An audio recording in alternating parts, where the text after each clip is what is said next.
अगली सुबह मुन्ना कुल्हाड़ी लेकर जंगल की ओर जा ही रहा था कि रास्ते में बूढ़ी अम्मा मिल गई। सुना है कल गांव के लोगों ने फिर से तेरा मजाक उड़ाया। तभी एक व्यक्ति वहां आया और मुन्ना का मजाक उड़ाने लगा। शर्म करो, किसी की मेहनत का मजाक उड़ाना आसान होता है, लेकिन तकदीर का फैसला इंसान नहीं करता। ये सुनकर वो व्यक्ति गुस्सा होता हुआ चला गया और मुन्ना चुपचाप जंगल की ओर बढ़ गया। मुन्ना ने मेहनत से लकड़ियां काटकर और गट्ठर बांधकर सिर पर रख लिया। वो खुद से बोला, आज तो किसी भी हालत में लकड़ियां बेच कर ही आऊंगा, चाहे जो हो जाए। जैसे ही वो जंगल से बाहर आया, अचानक एक भयंकर आंधी आई। तेज हवाओं से उसकी लकड़ियां चारों ओर बिखर गई। मुन्ना बेबस होकर देखता रहा। अरे ये क्या हो क्या रहा है मेरे साथ? मेरी मेहनत हमेशा बेकार चली जाती है, क्या करूं? निराश होकर मुन्ना गांव लौट आता है और गांव वाले फिर से उसका मजाक उड़ाने लगे। अरे देखो देखो, लगता है आज फिर लकड़ियां नहीं बेच पाया बेचारा। मुझे लगता है रब ने इसे सिर्फ मेहनत करने के लिए बनाया है, फल पाने के लिए नहीं। मुन्ना बेचारा चुपचाप घर चला गया। उसके घर खाने को कुछ भी नहीं था, वो भूखा ही सो जाता है। अगले दिन मुन्ना फिर से जंगल गया और लकड़ियां काटकर गांव की सीमा तक ले आया। मुन्ना फिर खुद से कहता, आज कुछ भी हो जाए, आज तो मैं अपनी लकड़ियां बेच कर ही रहूंगा, चाहे जो हो जाए, और लकड़ी बेचकर सेठ को पैसे भी दे दूंगा। तभी अचानक बादल गरजने लगे और तेज बारिश हो गई। एक व्यक्ति हंसते हुए बोला, जैसे ही तू लकड़ियां घर लाया, बारिश आ गई। लगता है तेरी बुरी किस्मत पूरे गांव पर भारी पड़ने वाली है। मुन्ना अपमान से भर उठा, लेकिन उसने कोई जवाब नहीं दिया।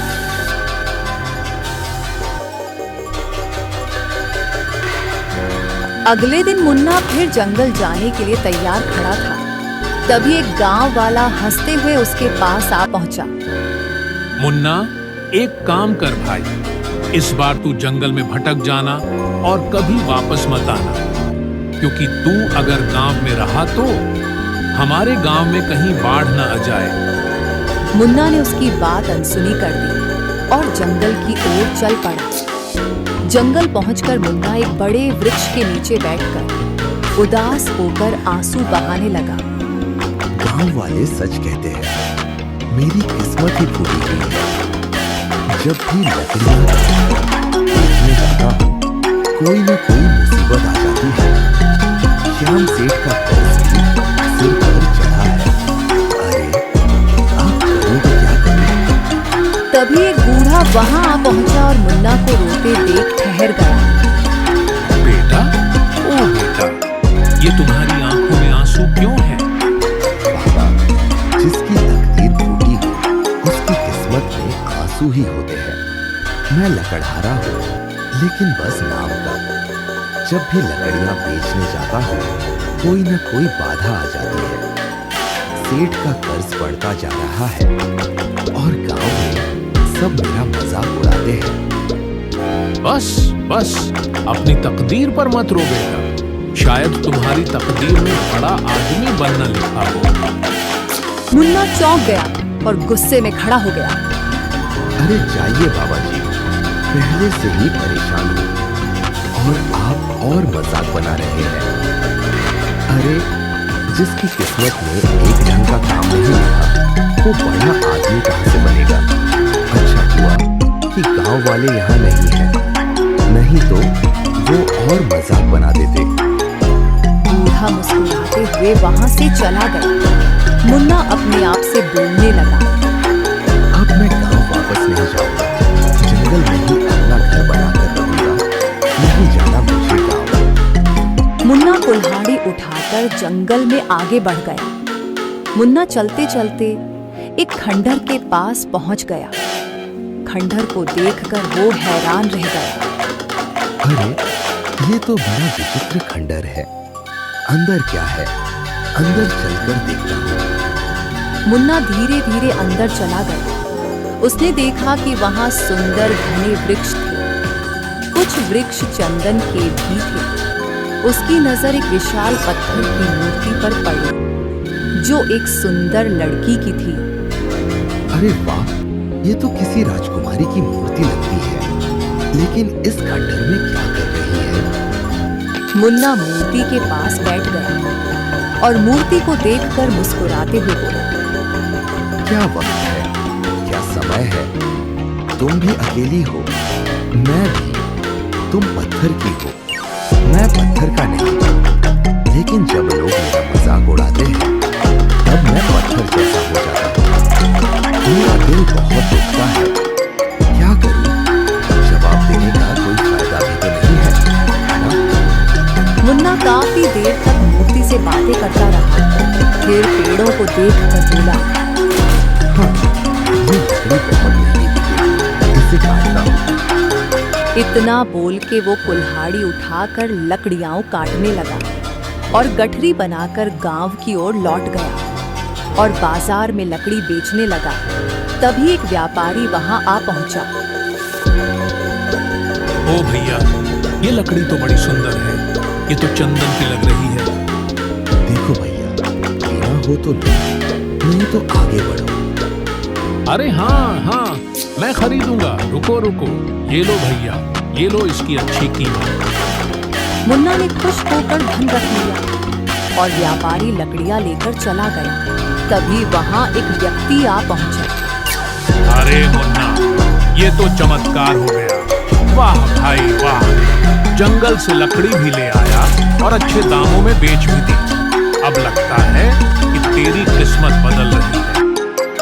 ये कहकर व्यक्ति हंसता हुआ चला गया। मुन्ना पैसे लेकर सेठ के घर चला गया और सेठ का कर्ज देते हुए बोला, सेठ जी, तुम्हारा कर्ज चुका दिया, ठीक है। सेठ चौंकते हुए बोला, हाँ, अरे, मुझे तो यकीन नहीं हो रहा। तेरी लकड़ियां बिक गईं और इतना धन कमा भी लिया। लगता है तेरी तकदीर बदल रही है। क्यों? मुन्ना बिना कुछ कहे वहां से चला गया। लेकिन उसके कानों में व्यक्ति और सेठ की बातें गूंज रही थी। क्या सच में मेरी तकदीर बदल रही है? अगले दिन मुन्ना फिर से उसी एक सुनसान खंडहर में पहुंच गया। मुन्ना कुल्हाड़ी लेकर अंदर पहुंच गया। जैसे ही उसकी नजर सामने खड़े चंदन के पेड़ पर पड़ी। अरे, ये कैसे हो सकता है? मैंने तो कल ही इस पेड़ को काटा था, फिर से वही पेड़ खड़ा है। अरे बाबा रे बाबा, कुछ तो गड़बड़ है यहाँ। तभी मुन्ना की नजर पत्थर की मूर्ति पर चली गई। वो उसके पास चला गया और उसे ध्यान से देखने लगा। तुम्हें पता है, अरे कल पहली बार ऐसा हुआ कि मैंने लकड़ियां काटी और बाजार में अच्छे दामों में बिक भी गई। शायद तुम मेरे लिए भाग्यशाली हो। काश कि तुम मेरी बीवी होती। माफ करना, मुझे तो ये कहने का कोई अधिकार ही नहीं है। लेकिन हाँ, सच कहूं तो जब पहली बार तुम्हें देखा तभी मुझे तुमसे प्रेम हो गया था। अब क्या कर सकते हैं? कुछ देर बाद वो फिर से चंदन का पेड़ काटकर लकड़ियों को बाजार में बेचने चला गया। अब मुझे सच में लगता है मेरी किस्मत मेरा साथ दे रही है। मुन्ना अगले दिन फिर से खंडहर में आ पहुंचा। उसने देखा कि पेड़ फिर से उग चुका था। अरे बाबा रे, फिर से वही पेड़। अरे बाप रे बाप, ये तो जरूर कोई जादू लग रहा है। मुझे लगता है ये हवेली जादुई हवेली है। इतना बोलकर वो मुस्कुराते हुए मूर्ति के पास उसके सामने बैठ गया। तुम बहुत ही रहस्यमय हो, लेकिन न जाने क्यों तुम्हें देखकर मेरा मन हल्का हो जाता है। शायद इस खंडहर की वीरानी तुम्हारी वजह से कम हो गई है। बहुत दिन बीत जाते हैं। मुन्ना हर रोज खंडहर में जाकर मूर्ति से बातें करने लगा। और चंदन की लकड़ियों को बाजार में बेचने लगा। उसकी किस्मत चमकने लगी। जो लोग मुन्ना का मजाक उड़ाते थे अब वही मुन्ना का सम्मान करने लगे। एक दिन मुन्ना मोती के पास बैठकर गहरी सांस लेते हुए उससे बोला, तुम मेरी साथी बन गई हो। तुम्हें देखे बिना मेरा दिन नहीं कटता है। काश तुम पत्थर की नहीं बल्कि जीवित होती। मुन्ना ने इतना कहा ही था कि तभी पत्थर की मूर्ति से एक सुरीली आवाज मुन्ना के कानों में टकराई। मैं कब से तुम्हारी बातें सुन रही थी मुन्ना। तुम्हारी सच्चाई ने मेरे अंदर की आत्मा को जगा दिया है। अब मैं तुमसे बात कर सकती हूँ। पत्थर की मूर्ति को बात करते हुए देखकर मुन्ना घबराकर इधर-उधर देखने लगा। तुम चौंको मत मुन्ना, ये सच है। ऐसा लगता है जैसे मैं फिर से जीवित हूँ। तुम विश्वास नहीं करोगे, लेकिन जब तुम चले जाते हो तो मुझे बहुत बुरा लगता है। मैं हर रोज तुम्हारे आने का इंतजार करती हूँ। मेरा बिल्कुल भी मन नहीं लगता है। अच्छा, और तुम्हारे श्राप का अंत कैसे हो सकता है? मेरा श्राप केवल वही व्यक्ति तोड़ सकता है जो पहाड़ों पर रहने वाली बकरी को वहाँ रहने वाले दानव से छुड़ा कर लाएगा। इस श्राप का उस बकरी से क्या लेना देना है? बहुत समय पहले मेरी वजह से वो बकरी उस दानव ने पकड़ ली और आने वाली अमावस की रात को वो दानव उस बकरी को मार डालेगा, जिससे उस दानव की शक्ति और बढ़ जाएगी। लेकिन तुम पत्थर कैसे बनी? ये सब होता देख एक बूढ़े ने मुझे बद्दुआ दी थी कि जब तक ये बकरी आजाद नहीं होगी तुम पत्थर की रहोगी।